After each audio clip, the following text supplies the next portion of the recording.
étudié ensemble la dernière fois le fait qu'il y avait une ambiguïté, a priori, dans la source de la Hamida.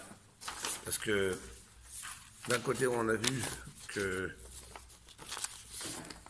pour le schéma Israël, la Gemara commence par d'abord traiter le schéma du soir et après seulement le schéma du matin. Et par contre, pour ce qui est de la Hamida, la Gemara commence à traiter d'abord la Hamida du matin et après seulement les autres Hamidot de Mincha, etc. Donc, après, on ne comprend pas très bien pourquoi une fois on commence par le soir et une fois on commence par le matin. Et on a vu aussi que c'était quelque chose qui a été continuellement répété, repris dans la Gemara, cette idée qu'il existe en fait deux notions de journée. Il y a la journée de la création, qui commence par le soir, comme Vaïere, Vaïboker, se fait un soir, se fait un matin, ça fait un jour. Et on a aussi la notion d'une journée qui commence le matin. C'est pour ça d'ailleurs, par exemple, que le Shulchan Aruch commence par le matin. Il commence, quand vous voyez le Shulchan Aruch, il lit d'abord les lois du Bodéani, Netilat Yadayim, le matin, et ça se termine la journée Arvit. Et pareil dans les Korbanot, on voit qu'il y a le Korban du matin, le Korban de l'après-midi, et que Arvit, c'est un complément de ce qui s'est passé la journée. Donc, il y a deux façons de regarder une journée. Et donc, c'est ce qu'on va reprendre ici dans le Sivbet. On va reprendre ici, un peu plus haut. Donc, Yesh Tomar Bio basé. Il y a deux aklal be'alacha, c'est connu, donc une règle qui a été instaurée dans la halacha. C'est Bereshit, tout ce qui concerne les choses courantes de la vie de tous les jours, du monde profane. Ayom olech achalayla. La journée est une suite de la nuit. C'est la nuit qui démarre le jour. C'est pour ça que lorsqu'on écrit un contrat, la date qu'on doit écrire, c'est dès qu'on arrive le soir, on n'est plus la même date. On a expliqué, rappelez-vous pour la Ketouva, qu'on attend pour le mariage, faut pas se tromper sur l'horaire de la Ketouva. Donc tout ce qui est en rapport avec des choses qui sont, on ne va pas dire du civil, mais presque, donc c'est la nuit qui commence, la journée. Bakodashim, laila olech acharayom. Tout ce qui est en rapport avec la notion de Kedusha, là c'est le matin qui commence la journée. Les fêtes et les Shabbats, ça commence la veille. Oui, parce que c'est une journée normale. Même si Shabbat, c'est vrai que c'est Kodesh. C'est Kodesh. Oui, mais ça reste quand même une journée humaine, on va dire. Donc les deux choses qu'on voit dans la Tfila, est-ce que Tfilat Arvit, c'est la conclusion de toutes les brachot, de toutes les Tfilot, Shacharit, Mincha Arvit. C'est Laïla Olech Acharayom. Est-ce que c'est ou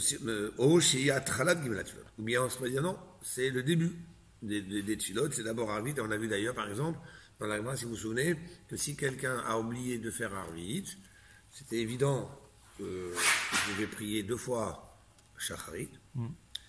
Si quelqu'un a oublié de faire Shacharit, on a dit évidemment il priera 2 fois Mincha, mais on s'était posé la question, qu'en est-il si Mincha il a raté?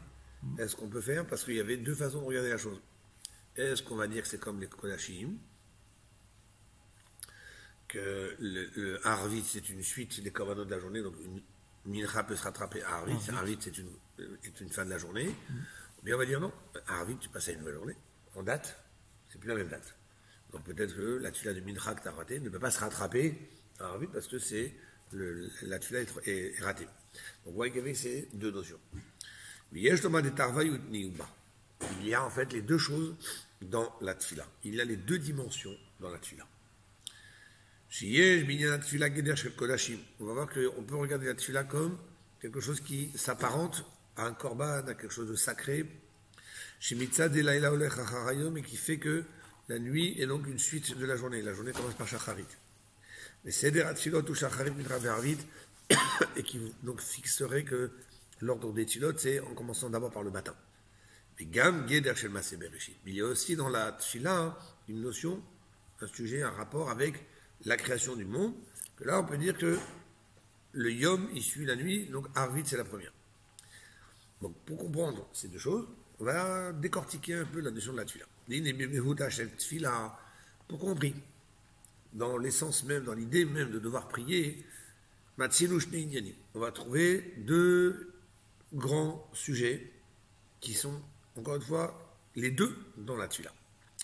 Chad Gissa, d'un côté, je peux regarder la tefila de cette façon en disant Avoda chez Balev. Qu'est-ce que c'est la tefila?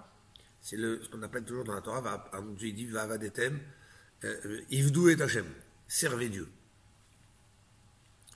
Qu'est-ce que ça veut dire servir Dieu? Vous servrez Dieu de tout votre cœur. La Gemara demande c'est quoi cette avoda dont on parle? Eh bien on dit c'est la tefila qui se fait avec le cœur. C'est-à-dire que la tefila, c'est bien sûr pas que du balbutiement, de la répétition de mots sans aucune concentration. C'est un moment où une personne s'arrache un petit peu à ce monde-là qui est autour de lui pour concentrer sa personne dans les mots qu'il va dire, des louanges, des grandeurs qu'il va réciter pour Dieu.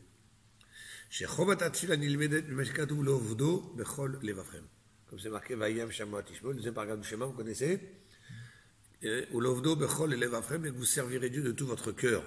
Et Zoï Avoda chez Balem, la pose la question, c'est quoi cette avoda qu'on va faire avec tout notre cœur? Arrivé Oberzot Fila, c'est la notion de la tefila. Donc, si je regarde, donc, première chose, la tefila, c'est travailler son cœur pour sa personne, intérieurement, que sa personne soit ouverte à une réflexion sur la grandeur de Dieu, et que son cœur apprenne à vibrer, à ressentir, à frémir les choses qui appartiennent à Dieu. C'est pour ça que les gens ne savent pas, n'y font pas attention, mais il y a un lien qui est très simple, c'est que quand quelqu'un prie bien, quand quelqu'un fait un effort dans cette vie-là, chacun à son niveau évidemment, eh bien, il a d'autres façons de regarder autour de lui, il a d'autres façons d'appréhender les événements de la vie, il a d'autres façons d'analyser ce qui se passe. Des fois on se pose des questions, mais pourquoi, comment je dois comprendre ça, comment je dois réagir? Alors c'est sûr qu'on doit apprendre, on doit s'enseigner, on doit s'éduquer, on doit se aguerrir un petit peu sur sa façon de penser avec de l'étude. Mais il y a des choses qu'il faut ressentir. Si tu ne ressens pas, j'ai beau te démontrer des fois, ah mais pourquoi on ne peut pas faire ça? En fait, c'est parce que, oui, mais on ne ressent pas la chose. La tefila, elle va aider. Est-ce que ma journée, je vais la sentir? C'est mon cœur qui va parler avec. Ou les idach, et d'un autre côté, à Piroucha Pachuchet Tfila, c'est quoi l'explication basique du mot Tfila? Ou Milachon Bakasha, c'est en même temps, comme on dit, va être palais de Hachem, quelqu'un qui a prié à Dieu. C'est quoi les mots de la Tfila? Quand on regarde la traduction de la Tfila, qu'est-ce qu'on demande dans la Mida? Plein de choses. Donne-nous la sagesse, guéris-nous, rassemble-nous, arrête cet exil, écoute notre. C'est aussi des demandes. Ces deux sujets-là, qui est d'un côté intériorisé. Ces deux sujets, ces deux dimensions qu'il y a dans la tefila. Avoda chez Balev, le premier qu'on a cité qui est donc un travail intérieur, ou Bakashat Srachav, et l'autre c'est demander des choses à Dieu. Si on réfléchit dans l'idée, ce sont deux choses qui sont à l'opposé. Shonim Zemizim et Tachlitz sont complètement des sujets différents et qui ne vont pas du tout dans le même sens. Pourquoi?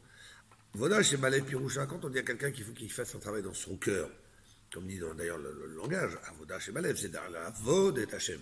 L'idée c'est de servir Dieu, d'apprivoiser sa personne, d'éduquer sa personne à se soumettre à Dieu. C'est donc accepter le joug divin et en même temps de Vekut Bachem. Et quelque part, faire un petit peu le vide de soi-même, s'oublier soi-même pour pouvoir adhérer complètement à Dieu. Tu as des questions, pourquoi Dieu fait ça, pourquoi Dieu m'a fait ça, pourquoi Dieu a fait ça dans le monde. Ok, c'est des questions. Mais au moment où tu fais ta tefila, tu dis, de toute façon, Dieu me répondra un jour les questions, certainement. Est-ce que j'aurai toutes les réponses de mon vivant, quand ma chair viendra, il y aura. Mais maintenant, ce n'est pas le sujet de se poser des questions. C'est simplement de accepter entièrement, m'oublier moi-même. Et de me rappeler que je ne suis que là pour être un plateau au travers duquel la divinité va passer dans le monde. Et donc, moi, je suis ce conduit. Ça veut dire que moi, en fait, rien. Regardez ce que nous dit dans la Mishnah, dans la Gemara Brachot, enfin dans la Mishnah Brachot, Chassidim Arishonim Ayushohim Sha'a Achat. Les premiers Chassidim, vous voyez déjà les notions de Chassidim, c'est bizarre comme de trouver ça dans la Mishnah, parce que les gens pensent que la Chassidoute, et donc les Chassidim, c'est quelque chose qui n'a été dévoilé qu'il y a 2 siècles, 3 siècles. Mais on parle déjà de chassidout, de chassidim, Rishonim. Et la Gemara allemande, justement, et c'est où chassid? Qu'est-ce qu'on appelle un chassid?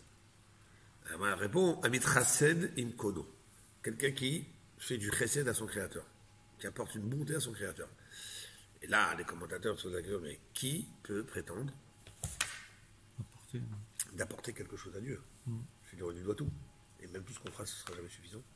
Ça ne va jamais complémenter ou ça ne va jamais arriver au niveau de remercier Akadosh Baruch Hu. Qu'est-ce qu'on aurait pu et qu'est-ce qu'on peut lui apporter déjà de toute façon avec la prétention de dire oui, moi j'ai à donner à Dieu, moi j'ai rendu un service à Dieu, j'ai fait une bonté à Dieu. C'est lui qui nous fait que des bontés. Même que je respire chaque instant, ça même c'est une bonté. Et donc, qu'est-ce que ça veut dire Amit Chased? Ça veut dire que c'est quelqu'un qui va faire plus que ce qu'on lui a demandé. Il y a la stricte ligne de ce que Dieu exige, fais ça. Et il y a celui qui va dire, moi je ne veux pas faire que ça, moi je vais faire plus que ça. Je vais aller plus loin encore. Là où Dieu ne m'a pas demandé, mais je vais adhérer quelque part. Donc ça, ce sont les chassidim. Eux, ils savaient que la tefila, c'est quoi? C'est cette soumission à Dieu. Qu'est-ce qu'ils faisaient? Chaque amida, ça leur prenait 3 heures de temps. Et 1 heure de réflexion. Ah bon? Voilà. Et 1 heure de tefila elle-même. Et 1 heure de s'asseoir pour, quelque part, essayer de digérer ou réaliser ou intérioriser ce qu'il y a. Et ça, c'est chaque... Vous avez dit, ok, tu l'as fait ce matin. Ok, Mincha, tu recommences déjà. Donc, eux, ils priaient 9 heures par jour. Alors, tu l'as. La Gemara pose la question, elle dit, mais quand est-ce qu'ils étudient, ces gens-là? Il faut aussi étudier la Torah. Et il faut qu'ils travaillent. Ils parlent de ça. Dans la Torah, je t'achète Yamim Ta'avod, pendant 6 jours, tu dois travailler. Et la Gemara, elle dit, ben, en très peu de temps qu'ils travaillaient, ils avaient une bracha exceptionnelle. En très peu de temps qu'ils étudiaient, autant d'autres, des fois, ils devaient se casser la tête, trouver une réponse, une contre-réponse. Ils allaient directement tout droit sur le point. Ils avaient cet éclaircissement et cette bracha exceptionnelle par leur tefila.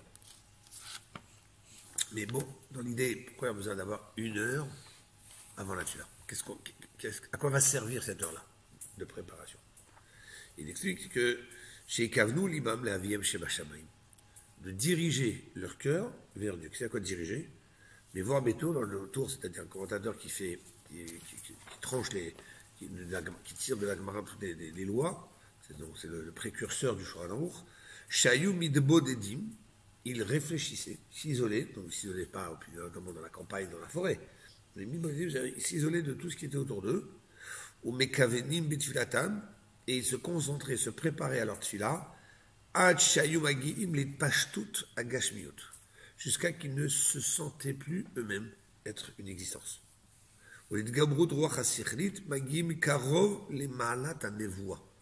Ils avaient se rapprocher du niveau qui est celui d'un prophète. Qu'est-ce qu'un prophète? Un prophète, c'est quelqu'un qui reçoit la parole de Dieu et qui la transmet. Donc lui, c'est le haut-parleur, c'est le mégaphone de la voix de Dieu. Mais lui, il ne dit rien, il ne donne pas son commentaire, il ne vient pas arranger les paroles de Dieu, il donne les paroles de Dieu textuellement. Donc d'arriver à ce niveau d'attachement, de crainte, d'amour de Dieu, c'est quoi ici le côté qui doit ressortir? C'est est-ce que ces gens-là pouvaient à un moment penser à eux-mêmes? C'est antinomique en fait, puisque tout leur but c'est de montrer, c'est s'oublier soi-même et montrer qu'on est des serviteurs de Dieu. À quel moment tu viens penser à toi-même, moi Hachem, tu sais, j'aimerais bien que tu me donnes ceci, tu me donnes cela, j'aime donner ceci, j'aime donner cela. Il n'y a plus le jeu n'existe plus, j'ai pas besoin, j'ai rien besoin. C'est une infime proportion de la population, non? Alors, évidemment que d'arriver à ce summum, pas tout le monde y arrive, mais ça reste quand même que c'est la notion vers laquelle chacun doit essayer de tendre. On imagine que dans leur tefila, c'était le sheket complet, personne ne perturbait pendant la prière, etc. Ils étaient dans leur concentration pour arriver à ce niveau. Mais disons que pas de choses qui les perturbaient. La Chassidut, elle explique kol, la voix, mais horaire est à kavana. Ça réveille la concentration. C'est-à-dire, vous avez quelqu'un qui prie à voix basse, qui va essayer de prier en se battant, ne pas penser à droite, à gauche. Sincèrement, il va prier. Mais ça ne va pas du tout être la même chose s'il prie à voix haute. Non, l'officiant, il parle à voix haute. Oui, mais c'est le problème. C'est que l'officiant. Alors l'officiant, lui, il peut peut-être se réveiller en priant à voix haute, mais est-ce que son réveil va aussi le communiquer à ceux qui écoutent? Alors l'idée, c'est que ceux qui ne savent pas lire puissent s'acquitter de l'officiant. Mais en attendant, la dimension où la personne commence à rentrer, eh bien, faites un essai une fois. Faites de faire de la tfila à voix haute. Vous allez voir qu'au début, vous allez commencer avec une petite voix, et puis après, peut-être si vous enregistrez, vous allez vous surprendre à commencer on va dire à voix haute les mots. Oh, qu'est-ce qui t'arrive là? Tu es défocalisé, tu es à l'opéra, t'es où? Non, je prie. Parce que la voix a Il y a finalement. un téléphone qui sonne. Je sais pas si quelqu'un l'a oublié. Je sais pas s'il sonne depuis plusieurs fois. De quoi, oui. Un téléphone il sonne. Il y a Je un sais téléphone pas qui si sonne, c'est hein. lui. Je trouve que c'est pas- Ça vient par là. Non, c'est peut-être le sien. Ah, peut-être aussi, possible. Et donc ça, c'est la première dimension de la tfila. Je n'existe pas. Enfin, j'existe pas. J'existe, mais toute mon existence, ce n'est que d'être justement soumis, être le véhicule de la divinité. Donc moi, j'ai rien besoin de demander. Et là, Hachem, Shnei Agdarim Shem Betfila. Mais là, ce sont justement les deux dimensions de la tfila. Kavoda Shem Alev, le Kud Bashem, c'est Kodashim. Cette dimension qu'il y a dans la tfila, ça ressemble au niveau de Kodesh, c'est-à-dire tout est saint, tout est pour Dieu. Que Moïnyan Korbanot Kepshuto. Qu'est-ce qui se passait dans un sacrifice, si on veut comparer? Akraval Hashem, Beit Hashem. C'est Korban, c'est le mot Karov, se rapprocher de Dieu, dans la maison de Dieu. Car Moïnyan Atfila, Mashadam Omed Livni Hashem, Gam Tochen Avoda, Idal Kud Bashem. Un homme, il vient, il se tient debout. C'est pour ça qu'on se tient les pieds joints. C'est pour ça qu'on n'a rien le droit de répondre dans la tfila. Même répondre à la Kedusha. Qu'est-ce qu'on fait? On va s'arrêter. On se tait jusqu'à que la Kedusha elle passe. Et après, on reprend. On ne répond pas Amen, on ne répond pas Amen, Shemeraba, on ne répond pas Baruch, rien. C'est péché de le faire, du coup? Bah oui, en voulant faire bien, on fait bien. Parce que ça, c'est ce que réclame en fait l'Amida. Donc c'est comme si je suis arrivé à un niveau où j'ai les pieds joints, debout, et qui fait que je ne suis plus moi-même. Après, on continue la Hamida. Oui, après on reprend, on On se s'arrête. tait, on répond pas là. Oui. Ou Bakashat Tatzrachim chez Betfila. Et le fait que dans la Tfila, on avait quand même mis des mots dans lesquels on demande des choses. Ça, c'est par rapport au fait où l'homme se rappelle qu'il a été une créature, que Dieu a créé un monde, et que ce monde-là, il a une nécessité qui fait qu'un homme doit manger, doit vivre, doit travailler, doit gagner la parnassade, a besoin de s'entretenir pour pouvoir être en bonne santé, pour pouvoir servir Dieu. Donc là, c'est plutôt dans la dimension où il est une créature. Donc voilà les deux dimensions qu'il y a dans la Tfila. Là, l'idée principale qui doit conduire la Tfila, c'est cette soumission à Dieu, c'est cet attachement avec Dieu. Et d'un autre côté, je suis quand même une créature, et donc j'ai besoin de certaines choses, parce que c'est Dieu qui m'a créé dans ces conditions. Et donc ça, c'est la dimension création du monde, Maaseh Bereshit. Donc ça, c'est, dans ce deuxième paragraphe, on vient d'expliquer quelles sont les deux dimensions qu'il y a dans la Tfila. Mais il est la halacha le Maaseh naktinan, chez Seder Tfila ou Arvit Shacharit Mincha. On a vu que concrètement dans la halacha, les tfilot de Yom Tov, les tfilot de Shabbat, par quoi vous commencez les tfilot de Shabbat? Quand est-ce que la première tfila de Shabbat? Vendredi soir. Arvit, c'est vendredi soir. Jusqu'à Mincha, vous avez fait la tfila de Chol. Donc, quand vous êtes arrivé à Arvit, vous êtes passé dans la tfila de Shabbat. On n'a pas attendu Shabbat matin pour commencer à dire que c'est Shabbat. Et pareil, qu'on va faire Shabbat Shacharit, Shabbat Mincha, quand ça va arriver Motzei Shabbat, ce sera Arvit de Chol. Donc on voit que par rapport à la halakha, on a quand même fixé que le seder de l'ordre des tfilot, c'est Arvit et Shacharit Mincha. שלכן, לקה אפילו כסל כזה בהגמרא, שזה שיכולים להשלים תפילת המנחה מידת הערבית, parce que להיות המשימות של גימל התפילות. C'est pour ça que la Gemara a quand même posé la question, est-ce que quand j'ai raté Mincha, est-ce que je peux compléter Arvit? Donc ça veut dire qu'en fait, la Gemara, quand elle a posé la question, c'est parce que c'était quelque chose qui était inhérent, qui était tout de suite évident, que les tfilot commencent par Arvit. Alors pourquoi la halakha on a fixé comme ça? C'est-à-dire que si on est en train d'expliquer que la tfila, c'est ça la avoda shebalev, c'est ça le service de Dieu qu'il y a dans le cœur, c'est ça qui permet à un juif de sortir de tout ce qu'il est pour s'attacher avec Dieu. Et on a dit que l'autre partie, c'est les demandes personnelles, ça c'est le côté créature du monde, création du monde qu'il y a dans le fait que c'est un homme naturel avec ses besoins. Pourquoi dans la halakha on a plus axé la halakha sur cette version de la tfila, c'est-à-dire Arvit, Shacharit, Mincha. C'est comme si on avait soulevé dans la tfila le point côté où l'homme est une créature et que la tfila est principalement faite pour adresser ses demandes à Kadosh Baruch Hu. Donc pourquoi on a choisi cet axe-là? Yesh le matam adavar qui alpi halacha achiv yadin de bizot atfila et bakashat tzrachav. Parce que selon la halakha, on regarde dans la Torah, il y a une mitzvah que Dieu nous a donnée, qui est qu'il faut demander à Dieu ce dont on a besoin. Et comme on a déjà expliqué une fois précédente, souvent notre Yetzirah, il veut nous refroidir dans la tchila en disant t'as pas honte. Qu'est-ce que tu viens de demander des choses à Kadosh Baruch Hu, tu sais ce que tu as fait hier, tu sais ce que c'est ta fait entière, tu sais combien de fois tu as négligé ceci, tu n'as pas fait attention, tu n'as pas considéré. Et maintenant que tu as besoin de quelque chose, tout d'un coup tu viens, tu pries à Dieu. Donc on a un sentiment comme ça d'hypocrisie que notre Yetzirah, il est. Et pourquoi c'est notre Yetzirah? Pourquoi on ne dirait pas, ben non, au contraire, c'est de l'honnêteté. C'est de dire, je ne vais pas demander à Dieu, je ne vais pas jouer à l'hypocrite, de venir quand j'ai besoin et qu'en dehors de ça, je l'oublie. Parce qu'en vrai, le Yetzirah, il sait que si il arrive à nous détacher de la tchila, à nous détacher de cette notion de s'adresser à Dieu, alors il nous a entièrement emprisonnés. Il nous a complètement coincés dans ses menottes. Mais si un juif, il sait qu'au moment où il a besoin, il va prier, vous allez dire, oui, mais comment je peux enlever de mon esprit cette notion que je ne suis pas un hypocrite?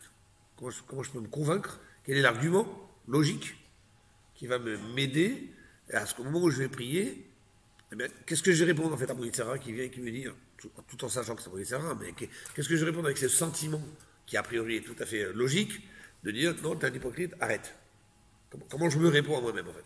C'est mieux ça que rien du tout. Parce que au moins ça veut dire qu'on croit peut-être en Dieu, on sait que Dieu existe et qu'il est proche de nous malgré tout, même dans le mauvais, entre guillemets. Ok, alors on va dire comme ça. Parce Donc que ça si on veut fait dire... rien, ça veut dire qu'en fait on croit en rien, quoi. Si finalement on fait les mauvaises choses et qu'en plus on prie pas les bonnes choses, c'est-à-dire que déjà on fait des mauvaises choses qui sont pas en règle avec Mais il faut. avec le patron, et en plus si on prie pas les bonnes choses, du coup ça veut dire on est complètement détaché du lien. C'est vrai, c'est une première façon de penser, de se dire, c'est mon Yetzirah qui veut entièrement me détacher. Mais ça n'enlève pas ce sentiment d'hypocrisie.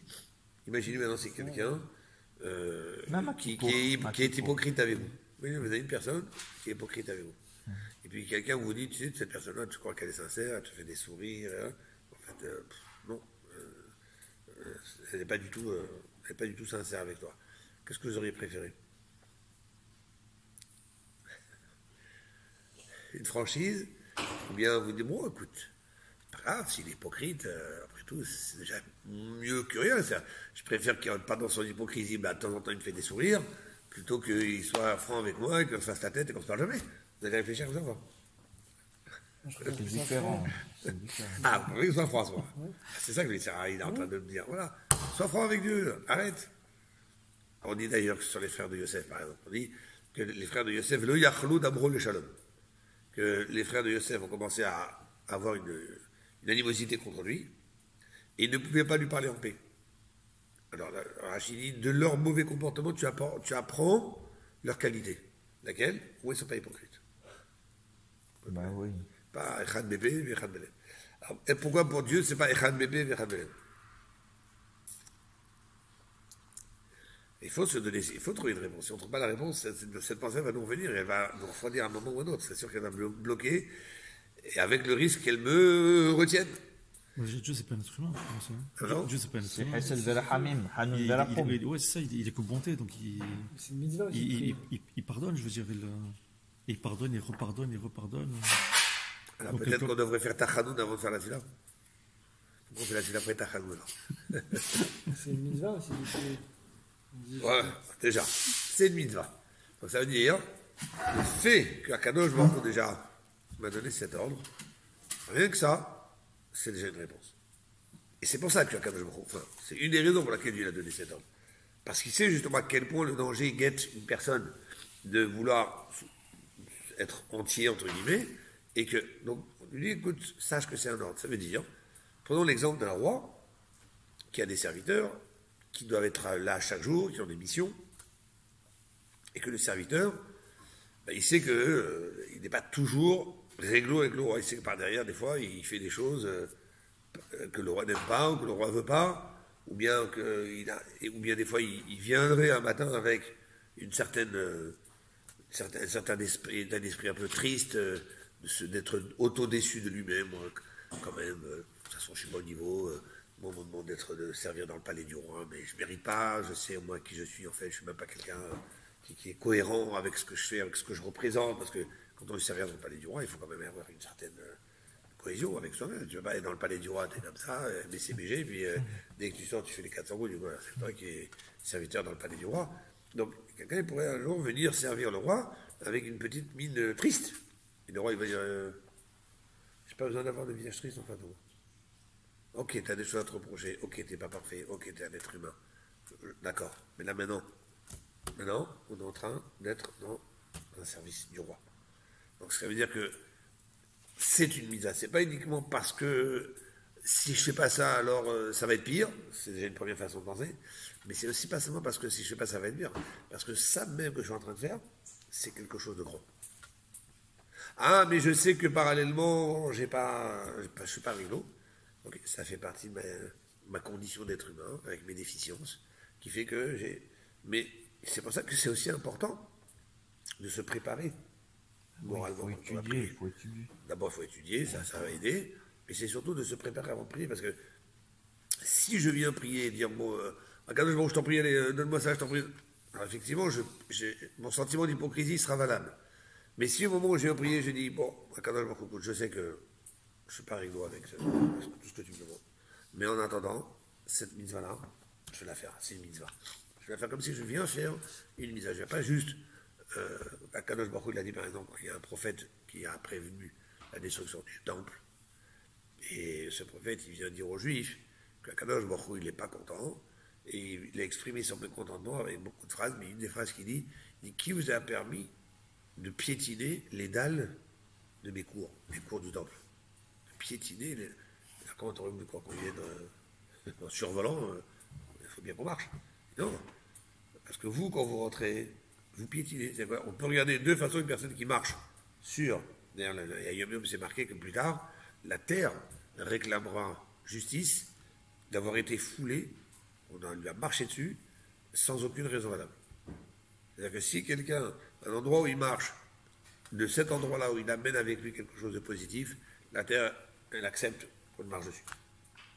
Mais si je viens dans le Beth Amikdash, oui, parce que je vais faire mon obligation, tiens, voilà le Cohen, tiens, voilà de l'argent, tiens, prends ton argent. Il dit, qu'est-ce que tu es venu faire ici? Juste, de quel droit tu poses tes pieds sur mon sol, sur un sol qui est sacré? C'est vrai que le sol, il est kadosh. La preuve, c'est qu'un Cohen, pendant qu'il fait son service, ne doit avoir aucune chose qui fait séparation entre son pied et le sol. S'il met son pied sur quelque chose, il a des sandales, n'importe quoi, t'as plein de son pied nu. Ils avaient même des médecins qui leur étaient appropriés, dédiés pour justement les aider à résoudre leurs maux de ventre qui venaient souvent du fait que les dalles, c'est du marbre, c'est froid, et vous allez le soir il fait froid, et surtout comme c'est autant la journée il peut faire très chaud, mais le soir il fait très froid, donc ça veut dire que, mais il devait avoir pied nu. C'est-à-dire que le pied devait être, la personne devait être seule avec le sol. Donc vous voyez ici qu'il y a une certaine notion de sainteté. Quand Moshe Rabbeinu a découvert le buisson ardent, qu'est-ce que Dieu lui a dit? Enlève tes chaussures. Parce que l'endroit où tu te tiens, Adamat Kodesh. C'est le sol, il est kadosh. Donc il y a une notion de sainteté qui est dans la terre. Donc Dieu dit, mais que tu viennes marcher dans mes cours parce que tu es obligé, parce qu'il n'y a pas le choix, tu es un être humain, tu ne peux pas voler. Mais toute ton attention au moment où tu rentres, c'est comment servir Dieu, comment amener un sacrifice, comment. Ok, alors le sol, il est là pour ça, il est à ton service. Mais si tu viens pour ta personne, si tu viens pour tes besoins personnels, mais Dieu dans cette histoire, rien du tout, donc il te permet de piétiner mon sol. C'est là en fait, c'est pour ça que même quand on va prier, qu'on va dire, ok, à 14 jours, je ne suis pas réglo, il y a beaucoup de choses, ça ne va pas, mais en attendant, je sais que c'est une mitzvah de prier, donc je viens prier parce que c'est une mitzvah. Mais cet état de fait et de pensée ne sera plus d'actualité quand il y aura Mashiach, parce qu'à ce moment-là, le Hémet, il va ressurgir dans toutes les faces des êtres humains. Et on va servir Dieu que d'une seule manière, c'est avec droiture et sincérité. Voilà. Mais en attendant, il y a un travail à faire. Et selon ce qu'on vient de dire, ça va nous éclaircir aussi un passage du Maïmonide. Mitzvat aseh litpalel bechol yom. Le Rambam dit que c'est une mitzvah de la Torah de prier chaque jour. Sheneema va'avadetem et Hashem Elokechem. Vous servirez Dieu. Mipi Hashmua, par transmission depuis Moshe Rabbeinu qui a reçu des explications oralement de la Torah écrite, l'Amnou, ils nous ont enseigné, chez Avodazu, Itfila c'est la notion de la tefila. Donc, vous servirez Dieu, c'est la tefila. Chez Nehemar ou Lovno Bechol Evafrem, comme on l'a vu tout à l'heure que dans le schéma, on dit qu'il faut servir Dieu de tout son cœur. C'est quoi, non? Donc le Rambam reprend cette notion qu'on vient de dire. Le travail qui se fait dans le cœur, c'est la tefila. Et alors vous allez me dire, et qu'est-ce qu'il y a de compliqué dans ce passage du Rambam qui a besoin d'être éclairci? Alors regardez, et les commentateurs se sont déjà posés ont été interpellés par ce passage. Pourquoi? Pourquoi le Rambam amène deux psukim en fait? Un qui est vous servirez Dieu. En disant vous servirez Dieu. Ce passage il est a priori incompréhensible, c'est-à-dire il est caché dans son sens, on ne sait pas qu'est-ce que ça veut dire servir Dieu. C'est pour ça que le Rambam doit amener le passage d'après, qui est vous servirez Dieu de tout votre cœur, et que les Chachamim nous ont dit c'est quoi le service qui se fait à le cœur, c'est la tefila. Donc de toutes les façons, tu es obligé d'amener le deuxième passage. Et sans le deuxième passage, ce premier verset, vous servirez Dieu, tu ne sais pas comment l'interpréter. Donc, chez Rak Mimenu, l'homme dit de quelle la tefila. Il n'y a que le deuxième passage qui te dévoile que c'est la tefila. Dans le premier verset, quand il est marqué vous servirez Dieu, l'audit par Choumou lève, il n'y a pas là-bas avec la notion du cœur, il y a marqué vous servirez Dieu. Donc qui dit que ce passage parle de la tefila. Donc il est donc là, on aurait dû n'apporter que le deuxième passage qui est d'où la preuve principale. On dit on doit servir Dieu avec son cœur, comment avec son cœur, par la tefila. Mais le premier qui est vous servirez Dieu, qui reste complètement caché, à quoi sert-il? Mais on peut donner un élément de réponse en apportant un autre commentateur. Quand il y a marqué vous servirez Dieu, c'est vrai que c'est pas de là-bas qu'on apprend que c'est la tefila, mais vous servirez Dieu, ça veut dire que c'est une mitzvah qui est constante. Vous servirez Dieu. Donc Dieu n'a pas donné de temps. Une fois par semaine, une fois par... Vous servirez Dieu. Chaque jour, vous servirez Dieu. Donc, ce passouk-là, il sert déjà à m'apprendre que la tefila, c'est quelque chose qui doit être tous les jours, quotidien. Qui s'amire à sauver l'écran, parce que, en fait, regardez ce passouk, il a une suite, page 128 en haut à droite, c'est marqué 128, la deuxième copie, peut-être le verso. Qu'est-ce qu'il y a marqué justement après? Il y a marqué vous servirez Dieu, ouvrira et lachmecha, et Dieu bénira ton pain, zet memecha et ton eau, ce que tu auras besoin de boire et manger. Donc pour te montrer, sers Dieu pour que Dieu bénisse ton pain et ton eau, de la même façon que tu as besoin tous les jours du pain et de l'eau, dans la même chose, tu vas servir Dieu tous les jours. Donc, cette juxtaposition des deux idées, on comprend qu'il faut servir Dieu tous les jours, et que c'est là, après, il faut découvrir, c'est quoi ce service de Dieu? J'amène l'autre pasouk pour me dire que c'est la tefila. Donc, c'est pour ça qu'on a besoin de tefila tous les jours. Donc en fait, il y a une différence fondamentale entre les deux versets qui ont été apportés par le Rambam. Le premier verset, va bet Hashem, il n'est pas marqué là-bas le cœur. Ou par rapport au deuxième, où il y a marqué qu'il faut servir Dieu avec son cœur. Le fait que Akadosh Baruch Hu nous dit vous servirez Dieu, c'est-à-dire vous prierez, je vous donne un ordre, demandez-moi ce que vous avez besoin. Et c'est pour ça que vous marquez juste après, et Dieu bénira ton pain et ton eau. Ton pain, c'est donc tes besoins. Donc sers Dieu et Dieu bénira ton pain. Sous-entendu, demande à Dieu ce que tu as besoin et Dieu te répondra. Mais dans le verset qui a marqué après, que le Rambam a mis en deuxième, vous servez de tout votre cœur, des maras qui donnent à vos là-bas, il n'y a pas marqué, et Dieu après te bénira dans ceci ou dans cela. Non, tu dois bénir Dieu avec ton cœur, ça c'est la notion de la tefila, où le juif cherche à s'approcher de Dieu sans regarder ce qu'il a besoin. Et c'est pour ça que le Rambam, il a choisi de mettre en premier le pasouk. On ne parle pas du cœur. On dit vous servirez Dieu et Dieu bénira ton pain. Pour nous dire, en premier, c'est quoi la tefila? La notion de la tefila. La première notion de la tefila, c'est laquelle? C'est de demander à Kadosh Baruch Hu son besoin. Qui maout mitzvat tefila bakashat tzracham. Parce que principalement, c'est demander ce qu'on a besoin à Dieu. Mais c'est chez tefila yavoda chez Balev, on voit que chez bakashat zoutsi qui est des baé. Et le fait qu'après on nous dit, mais il faut faire ça avec ton cœur, c'est pour garantir que tu fasses ta tefila comme il faut. Mais bakasha ou betrina, il faut que ce soit avec un sentiment qui est ressenti. Chez Zéourak, chez Mediborat Shila ou Mitor Regesh Alev, que ta parole, ce que tu sors de ta bouche, provienne avec un sentiment, accompagné d'un sentiment qui sort du cœur. Mais la reine, ça regarde l'oreille de l'imo qui est débaillé. C'est pour ça qu'un homme, avant la tfila, il doit d'abord étudier quelque chose, penser quelque chose qui va réveiller son cœur.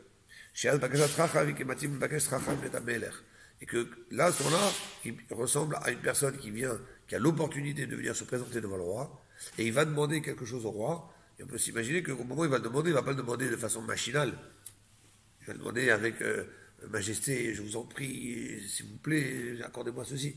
Donc la même chose, ça va être le point qui va animer cette mitzvah. Comment?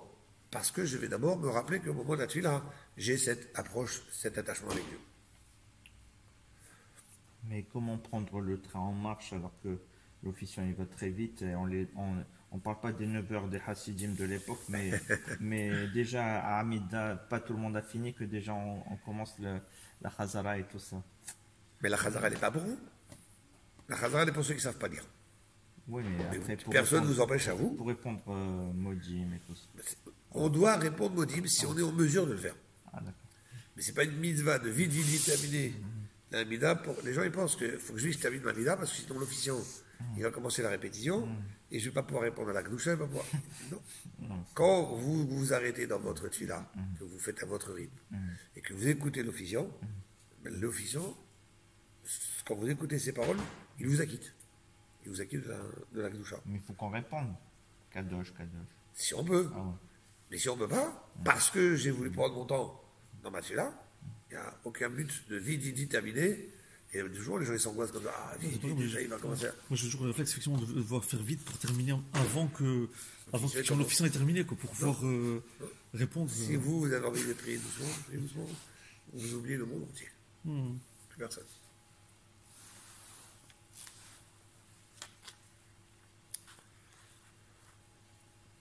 Dans ce cas, on va taxer comme vous avez pris l'exemple à chaque fois, que quelqu'un, il essaie de grandir dans son coin en Torah, etc.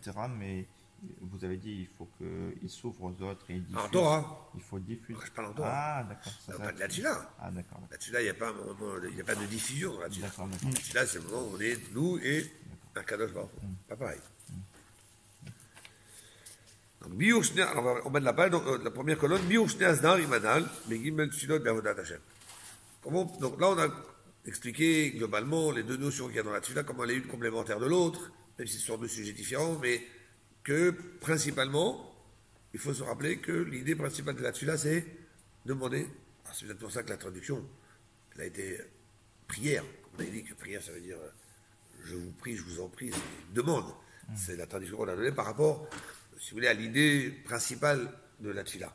Mais encore une fois, pour que la demande elle soit faite sincèrement, alors il faut d'abord qu'un juif il ait une réflexion que sa tfila, lui, elle doit être dans le sens d'un serviteur qui vient demander quelque chose au roi.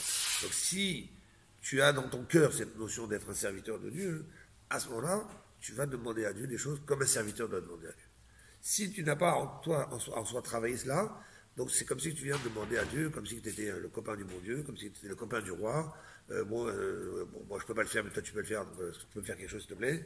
Non, il faut vraiment que ce soit comme un serviteur qui vient demander à Kadosh Baruch Hu. Alors vous allez me dire, entre parenthèses, pourquoi Kadosh Baruch Hu il a on dirait qu'il a un malin plaisir comme ça, que allez, écrase-toi, t'es un serviteur. C'est une mitzvah que je te donne, viens prier, viens me demander, rappelle-toi, c'est moi qui. Qu'est-ce que Kadosh Baruch Hu il a? C'est pas un mégalomane en fait, c'est quelqu'un qui a un être humain, il a ce problème-là, il a besoin d'écraser les autres, il a besoin de sentir son pouvoir, tout ce qu'on veut. Mais Kadosh Baruch Hu, il n'a pas besoin de tout ça. Donc si Kadosh Baruch Hu a quand même choisi de me donner des mitzvot dans ce sens, il me dit tu dois faire là-dessus avec ton cœur, que tout ton cœur c'est te rappeler que toi tu es complètement soumis à Dieu, mais d'un autre côté c'est ce qui va te permettre à faire les demandes comme il faut. Donc, c'est comme si lui me dit, je veux que quand tu me demandes, tu me demandes bien s'il te plaît. Hein. Et quelqu'un vous demandez quelque chose, non. Tu recommences s'il te plaît, tu reviens, tu ne vas pas bien demander. Quand même, il n'a pas besoin de ça. Alors pourquoi Dieu il veut absolument qu'il y ait ce Bechol Levafrem, qu'il y ait cette soumission, pour que principalement on puisse demander à Kadosh Baruch Hu, mais qu'est-ce que tu as besoin comme ça, à ce point de nous écraser? Non, en fait, c'est parce qu'Akadosh Baruch Hu veut nous offrir le plus grand. Kadosh Baruch Hu il est bon, Kadosh Baruch Hu il est grand, il nous a créés par bonté, et donc il veut donner l'opportunité à ses créatures de pouvoir accéder à faire des choses grandioses.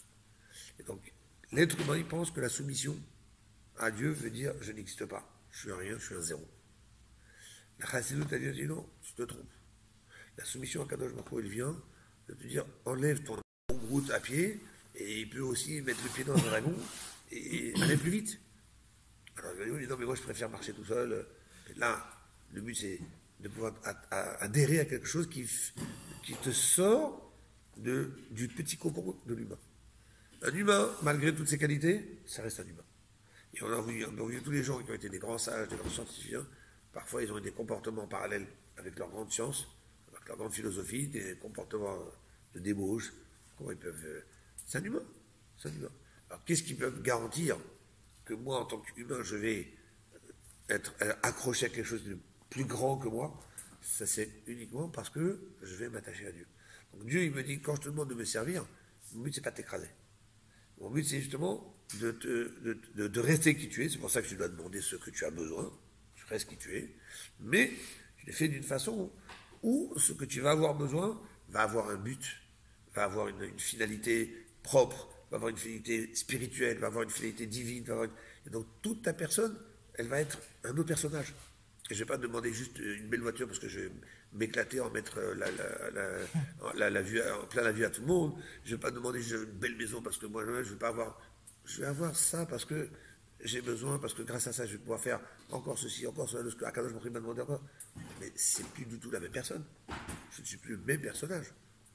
Et donc ça, c'est. Alors, il y a des gens qui ont une certaine nature, ils sont des gens humbles, des gens très, très modestes, mais Akadosh Baruch Hu, il ne veut pas que ce soit simplement une nature.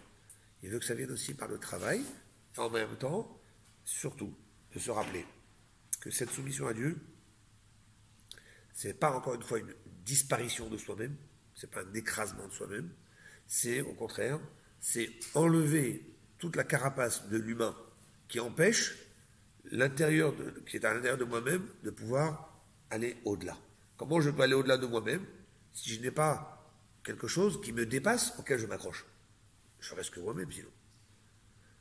Donc ça, c'est Akadosh Baruch Hu qui me dit, moi je te donne une perche. Moi je te donne un moyen de te hisser au-delà de ta condition d'être humain pur. Donc celui qui ne veut pas y croire, il n'y croit pas. Il dit non, moi je me débrouille, bon, merci de mon Dieu, tu es très gentil, je me débrouille.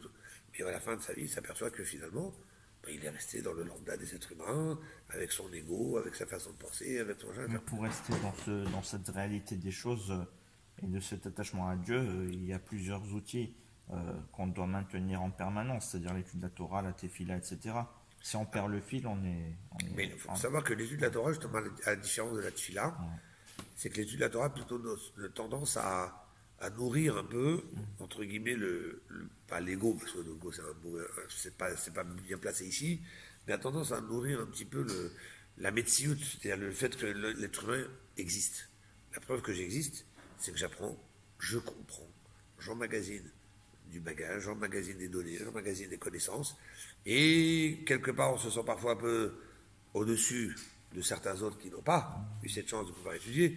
C'est un risque. Alors, il y a maintenant celui qui va étudier sans ce risque, et justement, pour qu'il puisse étudier sans ce risque, il a besoin de là-dessus. Donc, c'est ça que vous avez dit raison, il faut les deux, c'est complémentaire. Parce que l'attachement en permanence avec Dieu, il y a des outils dont on a besoin qui nous permettent de rester attaché à Dieu. La tefila, l'étude. Oui, mais quand vous dites la tefila, l'étude, il faut savoir que pour que mon étude soit comme il faut, mais il faut que je prie comme il faut. Parce que je peux du préserver étudier et ne pas. Regardez, aujourd'hui, vous avez beaucoup de grands rabbinim, des grands poskim, des grands décisionnaires, des grands érudits. Quand vous les regardez prier, celui-là, très simple. Oui, on vient, on a prié. Il n'y en a pas chez eux. Vous avez parfois des gens qui n'ont pas des grands érudits, mais quand vous les voyez prier avec un travail, ils se concentrent. Alors vous allez dire, quelle différence entre les deux? Lui, il a moins prié moins longtemps, mais il a pu s'étudier. Celui-là, il a prié plus longtemps, mais en attendant, sur qui on va sentir davantage cet attachement avec Dieu? Chez l'érudit, on va sentir chez lui la grande science, la capacité, l'intelligence, la connaissance. Mais chez qui on va sentir l'attachement avec Dieu, c'est surtout ça, celui comment il va prier, comment on va voir celui-là que rien ne peut le perturber, rien ne peut bouger, rien Et ça, c'est ce qu'on est en train de nous dire ici, que Akadosh, encore une fois, ne tient pas à ce que écrase-toi. Rappelle-toi que tu es mon serviteur, rappelle-toi que tu es tout petit, rappelle-toi que non. Prends conscience que l'être humain, il est limité, que tu es une créature avec des limites. et que moi je viens te donner possibilité de sortir, de t'élever au-delà, plus haut que la condition basique de ce qu'un être humain est capable de faire. C'est même étrange d'ailleurs, de dire que Hachem le considère comme son serviteur. Donc en fait, c'est lui qui nous donne tout, nous on lui donne rien. C'est plus lui qui nous sert que nous qui le servons. Mais parce que la notion d'un serviteur, c'est celui qui vient aider le roi, Oui, c'est ça. qui vient, Oui, c'est ça, ouais. qui vient Après, là, dans ce cas-là, en apporter fait, au roi ses services. c'est ça exactement. Alors que là, on n'apporte aucun service. Enfin, on sent pas vraiment. Enfin, c'est difficile de dire qu'on apporte quelque chose à Dieu, quoi. Hein? C'est lui qui nous apporte plutôt. C'est plutôt l'inverse. Exactement. Mais et quand on dit justement, soyez mes serviteurs, servez-moi, pourquoi Dieu nous donne cet ordre? Pas parce qu'encore une fois, Dieu il a besoin d'imposer son autorité, mais parce qu'encore une fois, il continue dans cette montée dans laquelle il m'a créé, qui fait que c'est du gratuit, puisqu'il ne devait rien à personne. Et dans cette montée, il veut aussi continuer à me dire, mais tu sais, tu peux aller encore plus haut, tu peux t'élever, tu peux grandir. Effectivement. Ça me rappelle l'histoire qu'il y avait avec Onkelos. Onkelos, c'est vrai que c'était un neveu d'un grand empereur romain. Et les Romains étaient des grands antisémites farouches, pas la destruction du temple avec laquelle ils ont bavé parce que les Juifs ont tenu tête aux Romains. Et les Romains ont fait énormément de décrets antisémites. Et donc les Juifs étaient détestés par les Romains. Et Onkelos, un jour, lui, ça lui a pris l'envie de se convertir au judaïsme. Mais il savait qu'il annonçait ça à son oncle empereur, qui n'avait pas de garçon, et que lui était préposé être futur César. S'il dit à son père, à son oncle, je vais aller étudier la Torah, il le tue sur place. Donc qu'est-ce qu'il a fait? Il l'a fait très malin. Il s'approchait de son oncle, il a dit, je sais que tu as toujours de bons conseils, etc. Lui, il comptait déjà toujours dans les livres, tout le temps, et son oncle s'inquiétait déjà. Mais il connaissait pas l'étincelle qu'il y avait en lui de vouloir se rapprocher de la Torah. Donc, dans les études, bon. Et un jour, lui, il avait envie de se convertir. Mais il s'est dit, si je m'en vais quelque part, il va me chercher, il va me reprendre, il va m'écarteler si je sais que je veux me convertir. Concrètement, il lui a posé à son oncle une question. Il dit, regarde, mon oncle, j'ai décidé que je vais me lancer dans le commerce. Est-ce que tu pourrais me demander, toi, qui as l'habitude, est-ce que tu pourrais me donner un conseil? Qu'est-ce que je pourrais faire pour réussir dans le commerce? Alors il dit, tu sais ce que tu fais? Tu prends une marchandise, que dans l'endroit où elle se trouve en abondance, les gens n'ont que faire, parce que justement elle est là, et tu la ramènes dans un endroit où c'est très demandé, tu vois. Ah, il dit, ok, j'ai compris. Qu'est-ce qu'il fait? Il est parti en Israël, et il s'est converti. Donc quand c'est venu la nouvelle à son quel rapport? Il a envoyé des troupes, allez me le charger ou me le ramener, même ligoter ou me le ramener. Il a envoyé comme ça une première troupe, ils ne sont pas revenus, ils sont convertis sur place. Il a envoyé une deuxième, il dit, mais c'est pas possible. Il a envoyé une dernière troupe, il a dit, je vous interdis de lui parler. Ne lui parlez pas, mais si vous dites quoi que ce soit, rien.